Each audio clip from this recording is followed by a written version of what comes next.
പറയാൻ പോകുന്ന ഒരു അസുഖം പലപ്പോഴും നമ്മൾ ഡയഗ്നോസ് ചെയ്യാൻ വളരെയധികം ലേറ്റ് ആവാറുണ്ട്. ഈ ഒരു അസുഖത്തിൻ്റെ ഒരു കോമൺ സിംറ്റമാണ് ഭയങ്കരമായിട്ടുള്ള പെയിൻഫുൾ ആയിട്ടുള്ള പീരിയഡ്സ്. അതായത് ഒരിക്കലും സഹിക്കാൻ പറ്റാത്ത പീരിയഡ്സ്. ആ സമയത്ത് കോളേജിൽ പോകാൻ പറ്റുന്നില്ല, അല്ലെങ്കിൽ വർക്കിംഗ് വിമൺ ആണെങ്കിൽ ഓഫീസിൽ പോകാൻ പറ്റുന്നില്ല, നിങ്ങളുടെ ഡെയിലി ആക്ടിവിറ്റീസൊക്കെ ഹിൻഡ്രൻസ് സംഭവിക്കുക.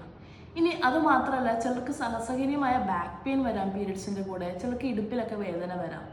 പക്ഷെ അതൊരു നോർമൽ പീരിയഡ്സ് ആണോ, അല്ലെങ്കിൽ പീരിയഡ്സ് കാരണം വരുന്നൊരു വേദന മാത്രമാണോ എന്ന് പലരും ചിന്തിക്കാറില്ല. എൻഡോമെട്രിയോസിസ് എന്ന് പറഞ്ഞൊരു കണ്ടീഷനുണ്ട്. അതിൽ വളരെ കോമൺ ആയിട്ട് കാണുന്നൊരു പ്രശ്നമാണ് അബ്നോർമൽ ആയിട്ടുള്ള പീരിയഡ്സ് പെയിൻ, അതായത് സഹിക്കാൻ പറ്റാത്ത പീരിയഡ്സ് പെയിൻ. ഒരു പക്ഷേ നിങ്ങൾക്ക് എല്ലാ പീരിയഡ്സിനും അസഹനീയമായ വേദന ഉണ്ടെങ്കിൽ നിങ്ങളൊരു സ്കാൻ എടുത്ത് നോക്കി, ഇമേജിംഗ് ടെസ്റ്റ് ചെയ്ത് നോക്കി എൻഡോമെട്രിയോസിസ് ഉണ്ടോ ഇല്ലയോ എന്ന് കൺഫേം ആക്കുക. ഒരു 1/10 സ്ത്രീകളിൽ ഇന്ത്യയിൽ എൻഡോമെട്രിയോസിസ് കാണാൻ സഫർ ചെയ്യുന്നൊരു കണ്ടീഷനിലാണ്. എന്നാൽ പലപ്പോഴും ഇത് ഡയഗ്നോസ് ചെയ്യാൻ വളരെയധികം ലേറ്റ് ആവാറുണ്ട്.